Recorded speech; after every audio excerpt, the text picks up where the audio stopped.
여러분 안녕하십니까? 사주 장명가 장세진입니다.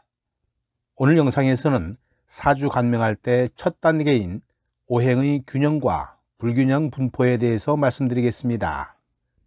본론에 앞서 장세진 사주TV의 구독자가 아니신 분들은 빨간색 구독 버튼을 눌러주십시오.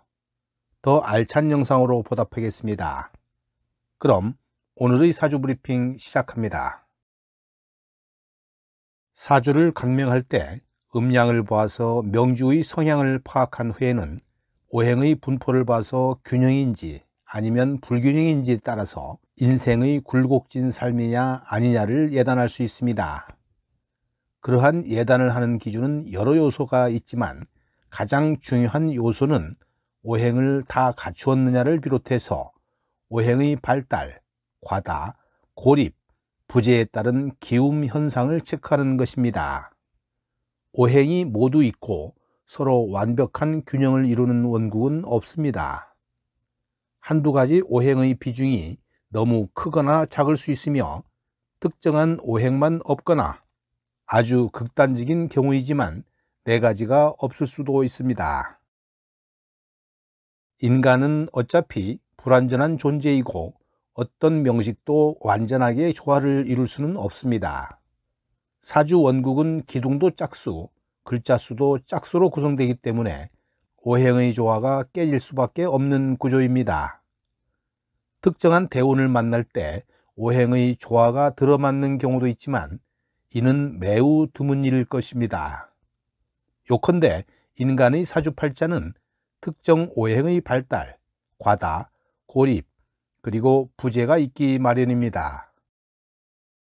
특정 오행이 발달했다는 것은 숫자로는 2개 정도가 존재하는 것이고 그 오행의 힘이 강하고 활성화되었다는 의미입니다. 즉, 발달된 오행이 가진 특장점이 잘 드러난다고 할 수 있습니다. 그래서 다른 사람의 명식을 간명할 때에는 직업이나 가장 잘하는 일이 발달된 오행과 정확히 부응하는가를 확인해야 합니다. 명식에서 발달한 오행이 결국은 자기가 제일 잘 쓸 수 있는 기운이기 때문입니다. 이러한 절차가 명주 자신의 명식으로 어떻게 살아왔는지를 이해하는 첫 번째 키가 되는 것입니다.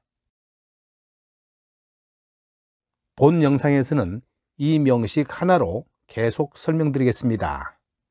이 명식은 무술 토기운과 갑인 목기운이 잘 발달되어 있기 때문에 토기운과 목기운이 가장 먼저 순환적인 힘으로 발휘된다고 보는 것입니다. 목이 발달되어 있기 때문에 모든 상황에 맞추어 일을 진행하게 되는데 정확한 때에 일을 시작하고 현실에 맞게 행동으로 실행합니다. 어떤 일이든 한 번 더 생각해서 판단하고 실천하는 타입으로 무리하지 않는 한도 내에서 결실을 맺습니다. 한편 토 입장에서 보면 무엇을 행하더라도 안정적이고 여유가 있으며 인간관계도 믿음과 신뢰를 바탕으로 이루어집니다. 서두르지 않고 포용력이 있어서 주위 사람들을 편하게 해주고 적당히 타협할 줄 알아서 부담을 주지 않으며 안정된 생활을 합니다. 그런데 오행의 과다는 좀 이야기가 다른데요. 오행이 과다하다는 건 3개 이상이 존재한다는 것을 말합니다. 이 경우에 아예 전황한 경우가 아니라면 과다한 오행의 극단적인 단점이 부각됩니다. 한 오행이 과다한 사람은 이 과다한 기운을 어떻게 제어하고 극복하느냐가 중요한데요. 오행의 과다함은 물론이고 그 명식에서 기신으로 작용합니다. 과다한 오행의 기운이 적절히 제어되지 못하면 기신의 기운을 쓰면서 살고 있다는 이야기고 이미 많은 것을 되돌릴 수 없는 상황일 가능성이 있습니다. 이 명식은 수기운이 3개 있어 수기운이 과다한 사주이므로 수기운이 단점이 부각되는 것입니다. 눈에 보이는 것만 3개일 뿐 월지는 2개 이상의 에너지를 가지므로 역량을 표할 때는 4개 이상이라고 해도 무방합니다. 이 명식은 수기운이 과다함에 따라 어떤 상황에서도 적응력과 사교성이 뛰어나 인간관계가 원만하고 분위기 메이커로서 인기가 좋은 편입니다. 그러나 쉽게 판단하고 쉽게 생각하는 경향이 있는데요. 때로는 눈살을 찌푸릴 수도 있기 때문에 처신함에 있어서 주제 파악을 해야 합니다. 그리고 정적인 것보다는 수다스러운 것이 더 좋은데요. 너무 정적이거나 말수가 없으면 정신건강이나 육체건강에 이상이 올 수도 있습니다. 문제는 오행의 고립입니다.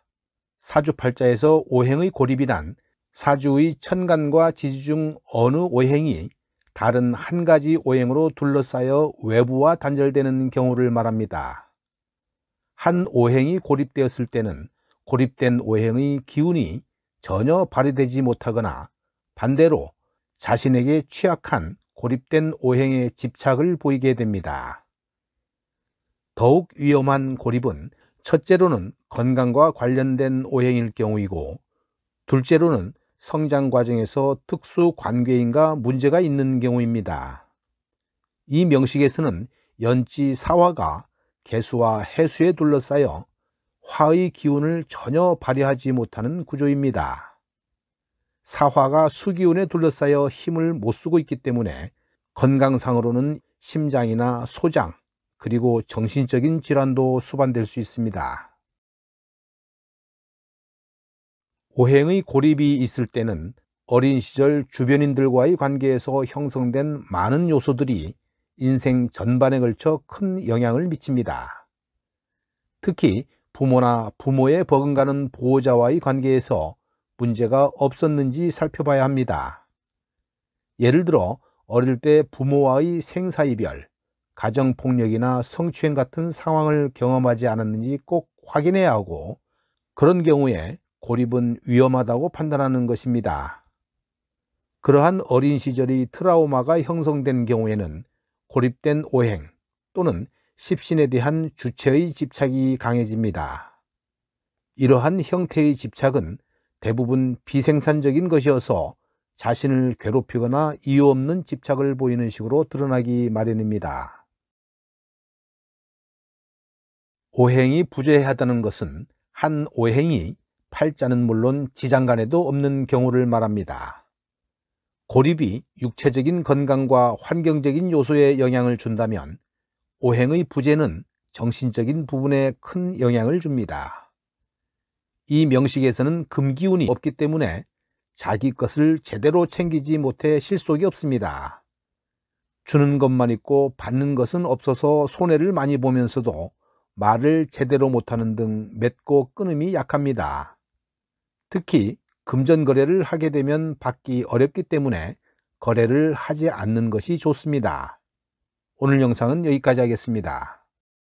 나가시기 전에 구독, 좋아요를 눌러주시면 영상 제작에 큰 힘이 됩니다. 그럼 다음에 더 알찬 영상으로 찾아뵙겠습니다. 여러분 감사합니다.